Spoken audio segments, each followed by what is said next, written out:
Hello guys, welcome back to the channel. आज इस video में हम फिर से एक इम्पॉर्टेंट टॉपिक पर डिस्कस करने वाले हैं और ये वीडियो उनके लिए है जिन्हें इसकी जानकारी नहीं होती है।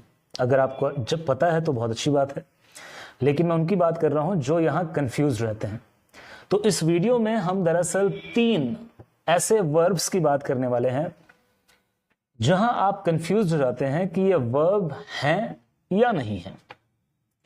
तो जैसा मैंने बताया 3 वर्ब्स, तो देखते हैं कि वो कौन से वर्ब्स हैं। पहला वर्ब है मिल्क, आई रिपीट मिल्क। दूसरा वर्ब है ऑयल, आई रिपीट ऑयल।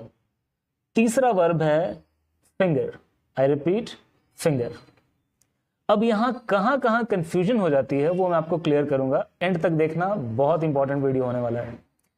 तो कई बार हमें ऐसा अपने सेंटेंसेस में, बातचीत के दौरान, कम्युनिकेशन में हमें कहना पड़ता है कि तुम अपने बालों को तेल क्यों नहीं लगाते हो। तो ये एक सेंटेंस है कि तुम अपने बालों को तेल क्यों नहीं लगाते हो। या फिर मान लो एक दूसरा सेंटेंस लेते हैं कि वो दूध दूह रहा था, यानी कि जब हम भैंस या गाय का जब दूध हम निकालते हैं हाथ से तो उसको दोहना बोलते हैं ऐसे नॉर्मल लैंग्वेज में। तो वो दूध दूह रहा था। तो यहां हम कंफ्यूज हो जाते हैं कि भाई दोहना मतलब क्या होगा, या फिर दूध निकालना मतलब क्या होगा, या फिर वो अपने बालों को तेल क्यों नहीं लगाता। अब यहां पर आप लगाने के लिए कंफ्यूज हो जाते हैं कि भाई लगाने के लिए हमें कौन सा वर्ब यूज करना है। फिर एक तीसरा सेंटेंस और बताता हूं। जैसे मैंने आपको थर्ड वर्ब बताया था फिंगर, तो फिंगर का मतलब हम जानते हैं कि फिंगर मतलब उंगली होता है, राइट। लेकिन अगर इसको वर्ब की तरह यूज करें, जैसे मान लो सेंटेंस में आ गया कभी कि वो उंगली कर रहा था। अब यहां पर उंगली करना दरअसल 2 तरह का होता है।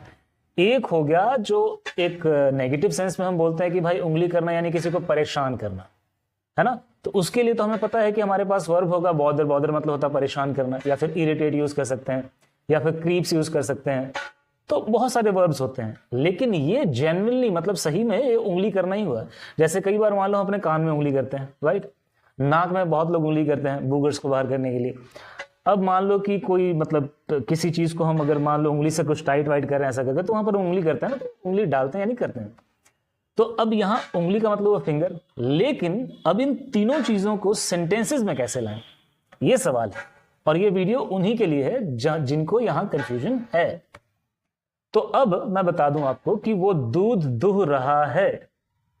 यहां पर दूध का मतलब होता है मिल्क, और दूध दूहना उसके लिए भी हम मिल्क ही यूज करेंगे बतौर वर्ब।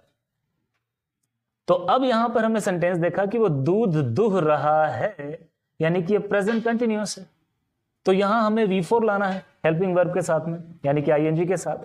तो हमारा वर्ब आंसर क्या होगा कि he is milking, I repeat he is milking, यानी कि वो दूध दूह रहा है। अब अगर मान लो इसको हम पास्ट में ले जाएं कि उसने दूध दुहा, तो ये पास्ट हो गया। अब यहां पर मिल्क का हम पास्ट फॉर्म यूज कर देंगे milked, I repeat he milked, यानी कि उसने दूध दुहा। अब अगर हम इसे फ्यूचर में ले जाएं कि वो दूध दुहेगा, तो फ्यूचर है, तो ही विल मिल्क। तो मिल्क मतलब दूध भी हुआ, और दूध दुहना मतलब भी मिल्क हुआ। अब ये अलग अलग सेंटेंस जो है अलग अलग फॉर्म्स में होते हैं टेंस के, उस हिसाब से हम वर्ब के साथ इसको ING, ID या कुछ भी लगा लेंगे। अब आते हैं तेल की बात करते हैं। ऑयल, ऑयल मतलब हमें पता होता है तेल होता है, लेकिन तेल लगाने के लिए आप लगाने के लिए अलग वर्ब ढूंढने लगते हैं कि भाई यहाँ लगाने के लिए हम क्या यूज करें। तो कुछ नहीं, तेल मतलब ऑयल होता है, और ऑयल मतलब तेल लगाना भी होता है, जिसको सीधा वर्ब की तरह यूज कर सकते हैं। तो वो अपने बालों को तेल लगा रहा है, फिर से प्रेजेंट कंटिन्यूअस है, तो he is oiling his hair. अब अगर इसे पास्ट में ले जाएं कि उसने अपने बालों को तेल लगाया, तो यहां पर ऑयल का हम पास्ट फॉर्म यूज कर लेंगे ऑयल्ड, तो ही ऑयल्ड हिज हेयर। अब अगर फ्यूचर में ले जाएंगे तो क्या हो जाएगा, he will oil his hair. तो इन्हें हमें वर्ब की तरह यूज किया। अब फिंगर की बात करते हैं कि वो उंगली कर रहा है। मान लो गिटार हम बजा रहे हैं, तो गिटार भी तो हम मतलब फिंगर से करते हैं ना, एंड देन कान में उंगली, ऐसा बहुत सारे एग्जाम्पल्स हैं, I hope you get that. तो यहां पर क्या है कि वो उंगली कर रहा है, तो यहां पर क्या हो जाएगा, हम फिर से प्रेजेंट कंटिन्यूअस ING, तो ही इज फिंगरिंग। यहां पर फिंगर मतलब उंगली भी, और फिंगर वर्ब का काम भी किया, ही इज फिंगरिंग। अब अगर उसको पास्ट में ले तो ही फिंगर्ड, फ्यूचर में चले जाएगा ही विल फिंगर। तो ये कुछ बहुत ही कंफ्यूजन थी, जहां बहुत लोग अक्सर कंफ्यूज हो जाते हैं कि भाई इनको करना क्या है, ये वर्ब की तरह कैसे यूज करें। तो आई होप जिन्हें यहाँ कंफ्यूजन थी उनके लिए इंफॉर्मेशन बहुत अच्छी थी। आई होप आपको अच्छा लगा तो लाइक एंड शेयर जरूर करें, ज्यादा से ज्यादा शेयर करें ताकि उन लोगों को ये पता चल सके जो यहाँ कंफ्यूज रहते हैं। और आगे और भी इंटरेस्टिंग वीडियोस लेकर के आने वाला हूं। अब तक बने रहने के लिए बहुत बहुत धन्यवाद। Thank you very much. Stay tuned.